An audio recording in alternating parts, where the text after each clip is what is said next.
EFDD, David Coburn. Thank you, Mr. Chairman. Well, I've never had such a lot of socialist bilge in my life.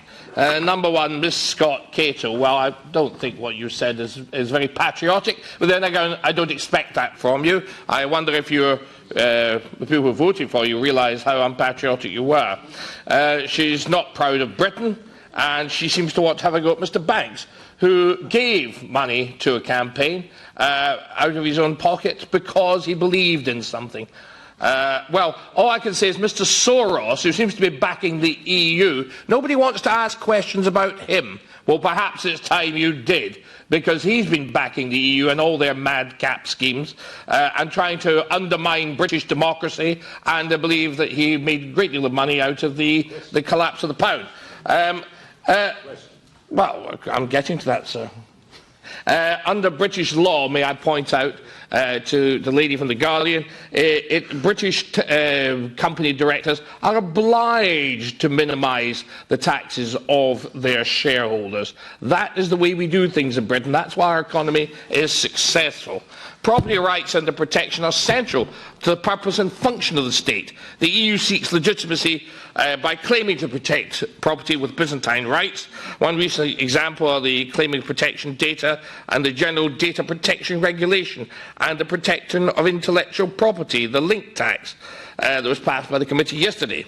You're not really interested in protecting property. The GDPR and the link tax just ruses, really, to hide the EU's desire to interfere in everyone's private life.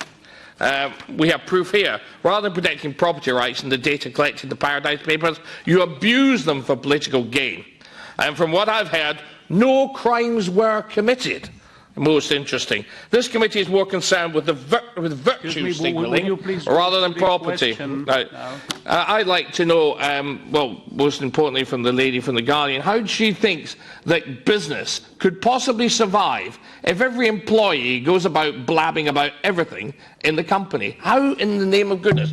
Obviously, you've never had any experience of business, or you'd realise it would be impossible to conduct business or banking or anything else if there was not confidentiality.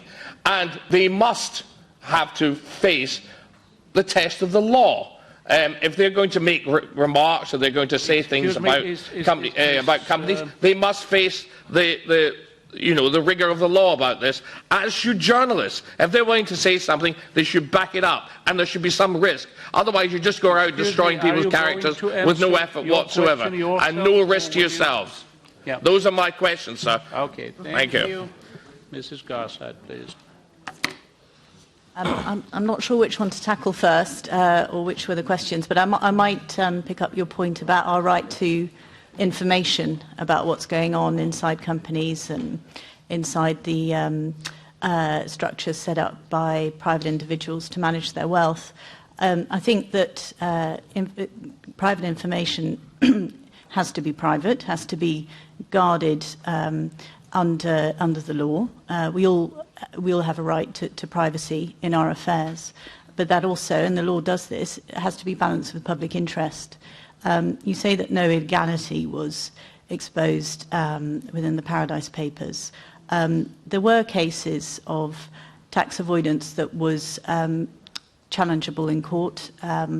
The HM Revenue and Customs is currently scrutinising the scheme that was operating in the Isle of Man that was used to import hundreds of private jets without paying import tax in Europe. So I think there are examples there where tax avoidance was so aggressive to the benefit of already very wealthy individuals that it may have even overstepped the law. We don't know yet. We await the outcome. But yes, certainly we have to be very careful when we're handling people's private data, one, to keep it safe. We have all sorts of measures for doing that, to delete material that we don't think has any public interest, so we try not to hold on to that sort of material.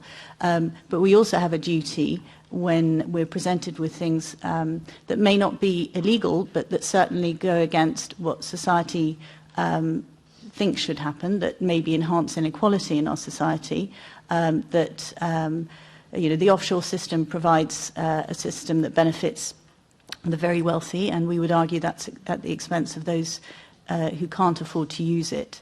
And so it's not just a question of was there any illegal behaviour, but was there behaviour that was morally wrong, that was unethical, that was aggressive, and should we be pushing for reforming that system? And I think that the Paradise Papers have shown that we should be pushing for reforms, and we were right to interrogate that data. Just come back, as Ms Scott Cato was allowed to come back. That we be on the time frame and Yes, but Ms Scott Cato was allowed. May I ask, Madam, why don't you chase Mr Soros? Why don't you find out what he was doing? And why don't you talk about how much money the British government, taxpayers' money, was squandered trying to keep us in the European Union, sir? Madam. Thank you. The Greens, Molly Scott Cato, please.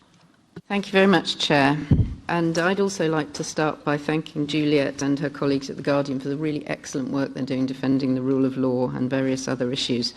I'm not feeling proud about everything about Britain at the moment, but she and her colleagues are making me feel very proud. And I'd like to develop this theme of the link between Brexit and tax avoidance, and the link between the so-called bad boys of Brexit in particular, as evidenced by the Paradise Papers. So we know that many of the proponents of Brexit were found in the Paradise Papers and that they have strong offshore connections. Aaron Banks, for example, I'm actually his MEP, that's a rare honour, favours tax havens including the Isle of Man, Gibraltar and the British Virgin Islands. Jacob Rees-Mogg, I'm also his MEP. His investment fund is managed by subsidiaries in the Cayman Islands and Singapore. Meanwhile, Lord Ashcroft achieved notoriety through exploiting the UK's non-dom tax status, and he also featured prominently in the Paradise Papers. So I'd like to ask you, Juliette, what's your assessment of the link between these bad boys of Brexit and the Paradise Papers? Do you think there is a link between their interests in making sure that the UK leaves the European Union and their interests in tax havens? And is this what they really mean by taking back control?